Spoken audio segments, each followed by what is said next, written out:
In today's episode of FAPATA, Apple is working on a way to make folding phones more foldy, and Samsung did a thing that we missed. Woo! Want daily tech news in a way that doesn't suck? Of course you do! Hit that subscribe button and turn on notifications so you don't miss the next episode. Yo, what's going on, guys? Welcome back to Front Page Tech, the core show that gives you all these tech news. One geek, that is me, to another, that is you. What? 3 days in a row? Front Page Tech, 3 days? Are you fucking kidding me? Fun fact, today's episode is like number 806. Over 800 episodes of this god-awful fucking show. That's enough, right? Like, how many episodes is too many episodes? I think we're probably going to be done soon. Yeah, I think I'm gonna retire.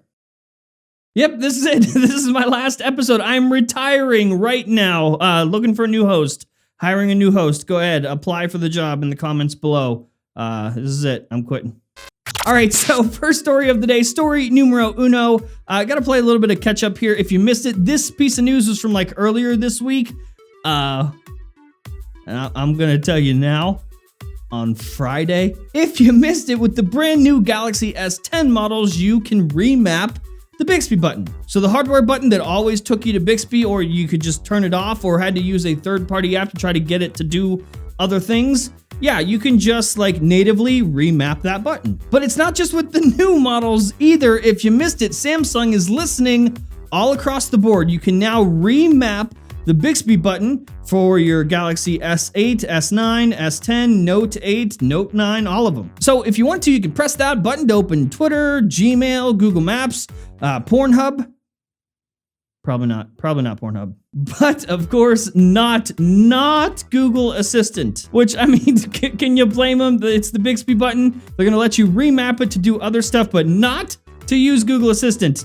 You greedy motherfucker. Just take what you can get. Honestly, props to Samsung for holding on as long as they did, trying to force Bixby in your anus. Now they're listening. Finally, years later, you can remap that button. Samsung, awesome. Props to you. Respect. F in chat or whatever. Frillo, if anyone figures out how to map that to Pornhub, just like tweet me or something.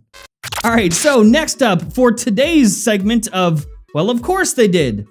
Facebook lied again. So like a few weeks ago, we talked about this here on the show, that there was an investigation, and it was actually done by TechCrunch, that found that Facebook was paying teenagers $20 to monitor their internet and phone use. Now, listen, I guess to be fair, Facebook wasn't paying just teenagers. They were paying just people in general. And some of those people just happened to be teenagers. Now, when Facebook went ahead and like got caught and had to admit that they did this, they gave us an original percentage. At the time, Facebook said that less than 5% of the participants of this study, of this research stuff, were teenagers. Just less than 5%, right? That's a tiny little number. No, we're fine. So yeah, we were paying kids to monitor what they did on their phone, but like, you know, it wasn't a lot of kids. Turns out that was not the correct number, and the more accurate number is somewhere around 18%. So 18% of the people that Facebook was paying to monitor their phone activity happened to be children. Well, teenagers. Don't get your panties in a bunch. You're teenagers. You're grown-ups. You're little grown boys and girls. You're grown up, you're independent, and you can do what you want. And that means you can let Facebook pay you to watch everything you fucking do. Okay, so Facebook lied.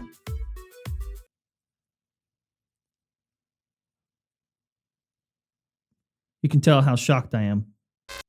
Okay, ladies and gentlemen, foldable phones, they're all the rage right now, and we know that Apple is also working on foldable technology behind the scenes. They have filed a few patents, and it turns out one of those patents is trying to make foldable phones less breakable, more durable, if you will. So you got a foldable phone, you fold it a bunch, eventually it's going to break. It's going to be like snap in half, frig. And while all this foldable stuff is happening in front of us, Apple's been pretty quiet, but it doesn't mean they aren't working on their own thing. Listen, I wish they weren't, but they is. And in this new patent from Apple, it seems they have figured out a way, or at least they think they've figured out a way, to make sure that these displays, the phones themselves, the devices themselves, can like stand up to more of the folding. So you can fold it more and more and it won't break.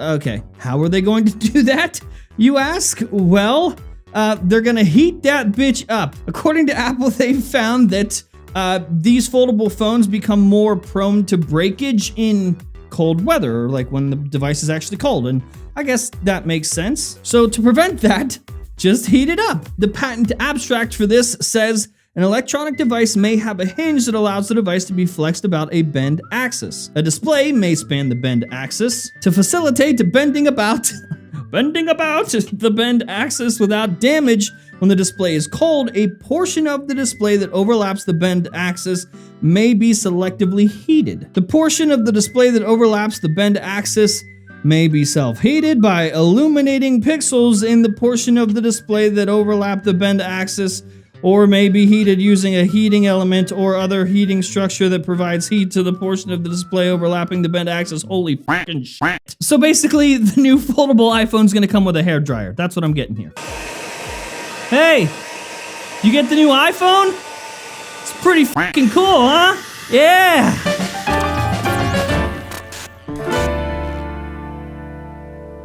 Hey, it's 2019. If your brand or business doesn't have an online presence, what's wrong with you? You have no excuses, especially when building a website with Bookmark takes less time than it took you to watch this episode. Seriously, you probably could have built like 3 websites while you watched this. With the most intuitive website builder I have ever seen ever, Bookmark can have a professional e-commerce ready website built for you in less than 2 minutes using Ada, your artificial intelligence design assistant, all without you having to know even a single line of code. Ada can create optimized websites for over 750 business types in one click. With their own e-learning courses, website analytics, community forums, and powerful entrepreneur tools at your disposal, Bookmark has assembled a wealth of knowledge for you to use to grow your business and take it to the next level. So if you're finally ready to work smart and not hard, click the link down in the description below. And of course, a huge thanks to Bookmark for supporting this show.